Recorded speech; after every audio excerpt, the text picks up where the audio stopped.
In a world of constant change and spiritual quest, what does it mean to truly renounce the comforts of life and embrace a path of wandering and self-discovery?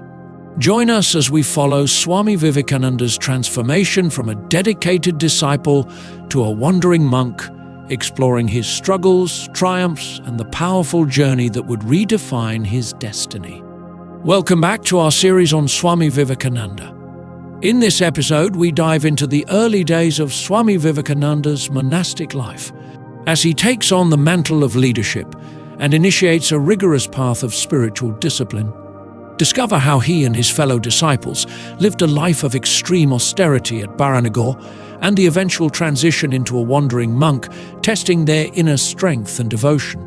Witness the trials and triumphs of their monastic life and how these experiences shaped Narendra into the Swami Vivekananda who would later make a profound impact on the world. 4. As a wandering monk. Among the master's disciples, Tarak, Latu and the elder Gopal had already cut off their relationship with their families. The young disciples whom Sri Ramakrishna had destined for the monastic life were in need of a shelter. The master had asked Narain to see to it that they should not become householders. Narain vividly remembered the master's dying words, "Narain, take care of the boys." The householder devotees, moreover, wanted to meet, from time to time, at a place where they could talk about the master. They longed for the company of the young disciples who had totally dedicated their lives to the realization of God. But who would bear the expenses of a house where the young disciples could live? How would they be provided with food and the basic necessaries of life? All these problems were solved by the generosity of Surendranath Mitra, the beloved householder disciple of Sri Ramakrishna. He came forward to pay the expenses of new quarters for the master's homeless disciples. A house was rented at Baranagore, midway between Kolkata and Dakshineshwar. Dreary and dilapidated, it was a building that had the reputation of being haunted by evil spirits. The young disciples were happy to take refuge in it from the turmoil of Kolkata. This Baranagore Mutt, as the new monastery was called, became the first headquarters of the monks of the Ramakrishna order. Its center was the shrine room, where the copper vessel containing the sacred ashes of the master was daily worshipped as his visible presence. Narendranath devoted himself heart and soul to the training of the young brother disciples. He spent the daytime at home, supervising a lawsuit that was pending in the court and looking after certain other family affairs, but during the evenings and nights, he was always with his brothers at the monastery, exhorting them to practice spiritual disciplines. His presence was a source of unfailing delight and inspiration to all. The future career of the youths began to take shape during these early days at Baranagore. The following incident hastened the process. At the invitation of the mother of Baburam, one of the disciples, they all went to the village of Anpur to spend a few days away from the austerities of Baranagore. Here they realized more intensely than ever before a common goal of life, a sense of brotherhood and unity integrating their minds and hearts. Their consecrated souls were like pearls in a necklace held together by the thread of Ramakrishna's teachings. They saw in one another a reservoir of spiritual power, and the vision intensified their mutual love and respect.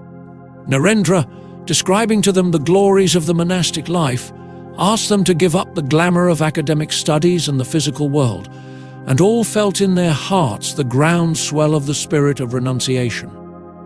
This reached its height one night when they were sitting for meditation around a fire in the fashion of Hindu monks. The stars sparkled overhead, and the stillness was unbroken except for the crackling of the firewood. Suddenly Narain opened his eyes and began with an apostolic fervor to narrate to the brother disciples the life of Christ. He exhorted them to live like Christ, who had had no place to lay his head. Inflamed by a new passion, the youths, making God and the sacred fire their witness, vowed to become monks. When they had returned to their rooms in a happy mood, someone found out that it was Christmas Eve, and all felt doubly blessed. It is no wonder that the monks of the Ramakrishna order have always cherished a high veneration for Jesus of Nazareth. The young disciples, after their return to Baranagore, finally renounced home and became permanent inmates of the monastery. And what a life of austerity they lived there. They forgot their food when absorbed in meditation, worship, study, or devotional music. At such times, Sashi, who had constituted himself their caretaker, literally dragged them to the dining room. The privations they suffered during this period form a wonderful saga of spiritual discipline. Often there would be no food at all, and on such occasions they spent day and night in prayer and meditation. Sometimes there would be only rice, with no salt for flavoring, but nobody cared. They lived for months on boiled rice, salt, and bitter herbs. Not even demons could have stood such hardship. Each had 2 pieces of loincloth, and there were some regular clothes that were worn by turns when anyone had to go out. They slept on straw mats spread on the hard floor. A few pictures of saints, gods and goddesses hung on the walls, and some musical instruments lay here and there. The library contained about 100 books. But Narendra did not want the brother disciples to be pain-hugging, cross-grained ascetics. They should broaden their outlook by assimilating the thought currents of the world. He examined with them the histories of different countries and various philosophical systems. Aristotle and Plato, Kant and Hegel, together with Shankaracharya and Buddha, Ramanuja and Madhva, Chaitanya and Nimbaka, were thoroughly discussed. The Hindu philosophical systems of Jnana, Bhakti, Yoga and Karma each received a due share of attention, and their apparent contradictions were reconciled in the light of Sri Ramakrishna's teachings and experiences. The dryness of discussion was relieved by devotional music. There were many moments, too, when the inmates indulged in light-hearted and witty talk, and Narendra's bonze-mots on such occasions always convulsed them with laughter. But he would never let them forget the goal of the monastic life, the complete control of the lower nature, and the realization of God. During those days, one of the inmates of the monastery said he worked like a madman. Early in the morning, while it was still dark, he would rise from bed and wake up the others, singing, "Awake, arise," all who would drink of the divine nectar. And long after midnight, he and his brother disciples would still be sitting on the roof of the monastery building, absorbed in religious songs. The neighbors protested, but to no avail. Pandits came and argued. He was never for one moment idle, never dull. Yet the brother complained that they could not realize even a fraction of what Ramakrishna had taught. Some of the householder devotees of the master, however, did not approve of the austerities of the young men, and one of them teasingly inquired if they had realized God by giving up the world. "What do you mean?" Narendra said furiously.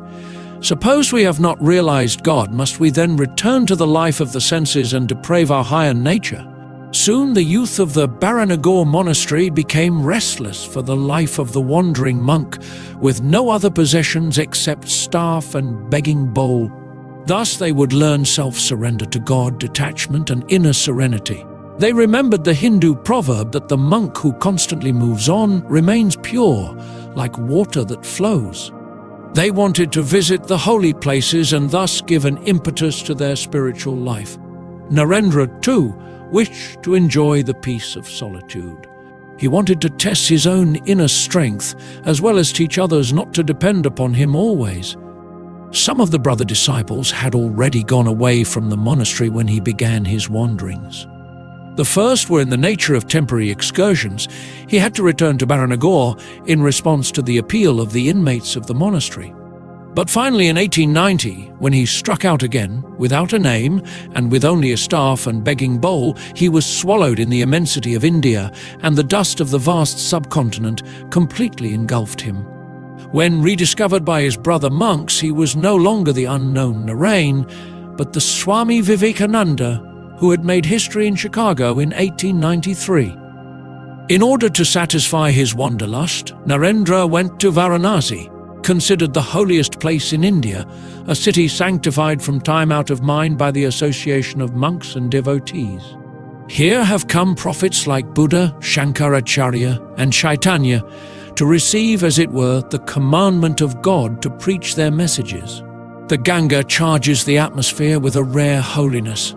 Narendra felt uplifted by the spirit of renunciation and devotion that pervades this sacred place. He visited the temples and paid his respects to such holy men as Trailanga Swami, who lived on the bank of the Ganga, constantly absorbed in meditation, and Swami Bhaskarananda, who annoyed Narain by expressing doubt as to the possibility of a man's total conquest of the temptation of woman and gold. With his own eyes, Narain had seen the life of Sri Ramakrishna, who had completely subdued his lower nature. In our next episode, we will delve into the gripping and transformative experiences of Swami Vivekananda as he travels through India confronting societal norms, engaging with revered figures, and shaping his vision for the country's future. Witness how these encounters and reflections deepen his resolve and drive him towards his monumental mission. Thank you for listening till the end. Please subscribe, turn on the notifications, like, comment, and share with your friends. This will help more listeners to discover our channel and content.